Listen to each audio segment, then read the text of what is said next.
Okay, good morning students. चलिए आज हम लोग डिस्कस करेंगे क्लास 8 सब्जेक्ट साइंस चैप्टर 9 हमारा होगा और आज इस चैप्टर को हम फिनिश करेंगे। ठीक है, यहाँ पे हम लोगों ने बात बताया था आपको कि हम नेक्स्ट वीडियो में आपको डिस्कस करेंगे रिप्रोडक्टिव हेल्थ को। ठीक है, रिप्रोडक्टिव हेल्थ को अब जरा गौर करिए, सबसे पहले हेल्दी रहने के लिए क्या चाहिए? ठीक है, किसी भी पर्सन को हेल्दी रहने के लिए in on the my points of view चार चीज की जरूरत, और ये बेसिक चीज है, चार चीजों की जरूरत पड़ती है। पहला जो चीज होता है उसको हम कहते हैं फूड। ठीक है, ये तो क्लियर है, रोटी कपड़ा मकान आपने सुना होगा।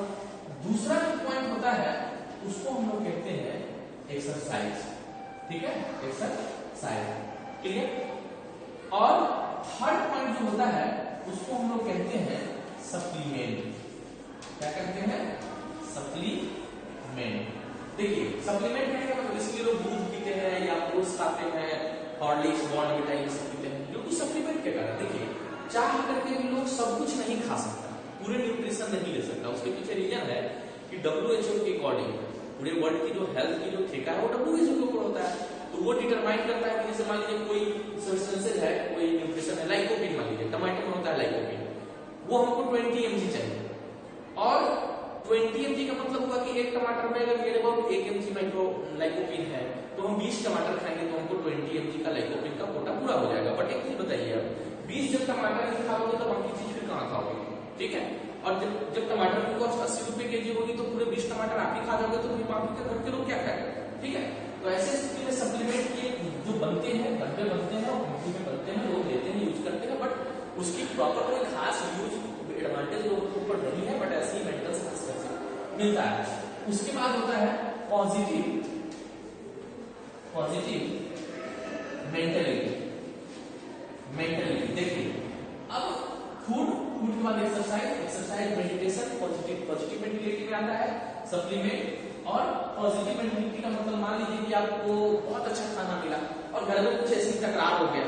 ठीक है, किसी के पापा पी के आ गए, किसी की मम्मी तकरार कर दी, तो ऐसे में फिर क्या होगा? जो भी खाया पिया वो पचने का नाम नहीं लेगा। ठीक है, तो ये चार चीजें तो एकदम जरूरी है। मेडिटेशन वगैरह भी बहुत जरूरी है प्रॉपर हेल्थ के लिए। और खास करके जो हम लोगों ने एज के ऊपर डिस्कस किया था, prenatal period, sensory motor, complete operational, forward operational, adolescence, ये सब जो चीजें हैं उसमें सबसे ज्यादा जो न्यूट्रिशन की जरूरत पड़ती है वो चाइल्डहुड स्टेज में पड़ता है। चाइल्डहुड स्टेज से लेकर के टीनेजर तक पड़ता है, क्योंकि यहाँ बच्चों का डेवलपमेंट ये बहुत ज्यादा होता है और ये खास करके एडोलेसेंस में आकर के और भी डेवलपमेंट और भी फूड की जरूरत विशेष पड़ती है। ठीक है, तो सबसे पहले हम यहाँ पे फूड को समझते हैं। इन चीजों को अभी फिलहाल हम ऑन करते हैं, ये चार चीज को ध्यान रखेंगे और प्रॉपर हम लोग फूड को समझते हैं। अगर प्रॉपर न्यूट्रिशन ही नहीं होगा तो आदमी फिर वो कैसे सर्वाइव कर पाएगा, उसकी जो हेल्थ है वो कैसे डेवलपमेंट होगा? तो हम पहले फूड को समझते हैं। हम जो भी फूड खाते हैं, आप लोग पहले भी मेरे से ये बात पढ़े होंगे। ठीक है, जो लोग इस चीज में मेरे से पढ़ा होगा उसको ये चीज याद होगा। फूड के दो पार्ट होते हैं। पहले तो होते हैं या तो वो प्लांट और एनिमल का होगा, प्लांट एंड एनिमल का होगा, है ना, और दूसरा ये न तो प्लांट का होगा, नाइदर प्लांट नॉट एनिमल, न तो प्लांट से होगा न एनिमल से होगा। ये दो कैटेगरी में हम लोग बांटा था। तो इसको हम लोग कहते हैं ऑर्गेनिक फूड। क्या कहेंगे? Organic food. और इसको हम लोग कहेंगे इनऑर्गेनिक फूड। ओके, अब इसमें जो होगा, इसमें क्या आएगा? जितने भी हम लोग चावल, दाल, सब्जी, मीट, मछली, दूध, अंडा, पनीर जो भी खाएंगे वो इस कैटेगरी में आएगा। लेकिन इसमें क्या है? इसमें दो कैटेगरी आते हैं। इसमें आते हैं वाटर और दूसरा आता है साल्ट। ठीक है, जो मिनरल हम लोग पेड़ से लाते हैं, न किसी जानवर से मिलता है। कल से पानी लेते हैं और नमक समुद्र से आता है, वो पानी का रिसोर्स है। तो इस फूड में कई कैटेगरी होते हैं। पहला जो कैटेगरी होता है उसको हम लोग कहते हैं कार्बोहाइड्रेट। क्या कहते हैं? याद आ रहा होगा आपको, चैप्टर 2 में हम लोग लिखा है क्लास 6 में फूड कंपोनेंट सेटल में। कार्बोहाइड्रेट को हम एनर्जी गिविंग फूड कहते हैं। क्या कहते हैं? एनर्जी गिविंग फूड कहते हैं, EGF कहते हैं।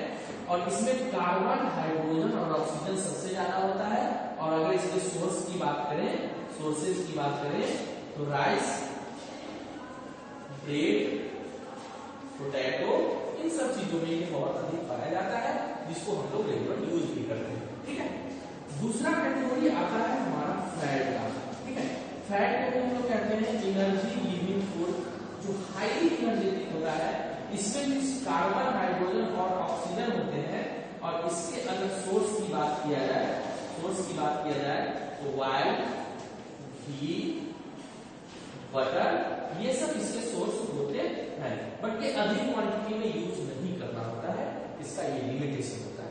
और ये चीज हम बहुत ज्यादा खाते हैं, जैसे चावल है तो चावल ज्यादा खाएंगे, सब्जी थोड़ा कम खाएंगे, तो ये चीज हो गया। फिर 2 पॉइंट हो गए, तीसरे पॉइंट को डिस्कस करते हैं, इसको मिटाते हैं, आप इसको नोट कर लेंगे। ओके, तीसरा पॉइंट हमारा होगा वो होगा प्रोटीन का।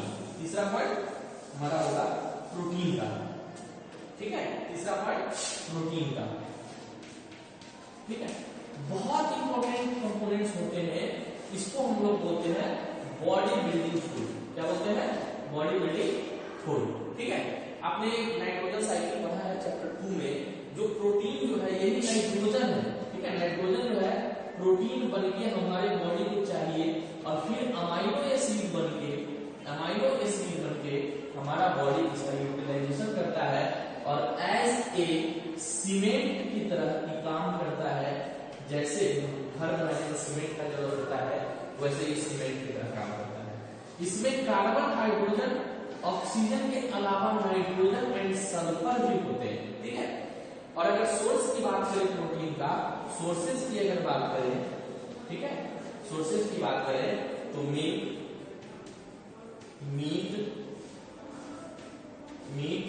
पनीर, ठीक है, पल्सेस, ये सब प्रोटीन का जो है प्योर सोर्स माना गया है। और प्रोटीन हमारे बॉडी के वेट के इक्वल, ठीक है, बॉडी के वेट के इक्वल प्रोटीन हमको चाहिए। मान लीजिए किसी का बॉडी का वेट 46 केजी है, तो उसको पर डे 46 ग्राम प्रोटीन चाहिए, है ना, प्रॉपर हेल्थ के लिए। ठीक है, चलिए ये हो गया 3 नंबर। चौथा हम लोग देखते हैं विटामिन। ठीक है, विटामिन जो है, विटामिन को हम लोग बोलते हैं प्रोटेक्टिव फूड। और विटामिन का नाम है ए, बी, सी, डी, ई, पी, के। ये 7 तरह के विटामिन होते हैं 6 में, लेकिन ये पी मैंने कोडिंग किया है याद रखने के लिए प्रॉपर। तो ए, बी, सी, डी, ई, पी, के, ये 7 तरह के विटामिन होते हैं। इसमें से कुछ होता है water soluble vitamin, WSV। Water soluble vitamin कौन होगा? तो PCB होगा। और कुछ होगा फैट सोलुबल विटामिन, ध्यान रखिएगा, ये वाटर सोलुबल विटामिन, ये फैट सोलुबल विटामिन। इसमें PCB, तो इसमें बच जाएगा KEBA।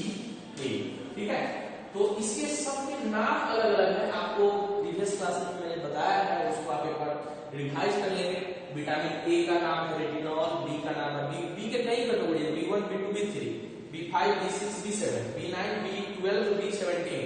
तो B1 का थायमिन, B2 का राइबोफ्लाविन, B3 का पेंटोथेनिक एसिड, B5 का निकोटिनिक एसिड, B7 का बायोटेनिक एसिड, B6 का पायरोडॉक्सिन, B9 का फॉलिक एसिड, B12 का साइनोकोबालामिन और B17 का मेलिग्रेनम। ये मैंने लिखाया है, उसको एक बार आप रिवाइज कर लेंगे। ठीक है, और सातवां जो होता है वो हमारा होता है रफेज, है ना, रफेज, या हम इसको फाइबर कह सकते हैं। देखिए, बिना फाइबर के, जैसे आपने फ्रिक्शन चैप्टर में पढ़ा है कि बिना फ्रिक्शन के हम कहीं चल नहीं सकते, उसी तरह बिना फाइबर का कोई फूड हमको प्रॉपर डाइजेशन नहीं हो पाएगा।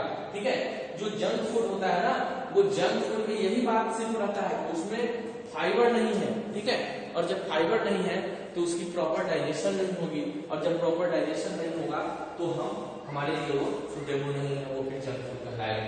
तो ये 7 इसी फूड को, और फिर बात करते हैं एडिक्वेट क्वांटिटी। एडिक्वेट क्वांटिटी मतलब 6 से 8 ग्लास वाटर किसी भी आदमी को पर डे पीना है।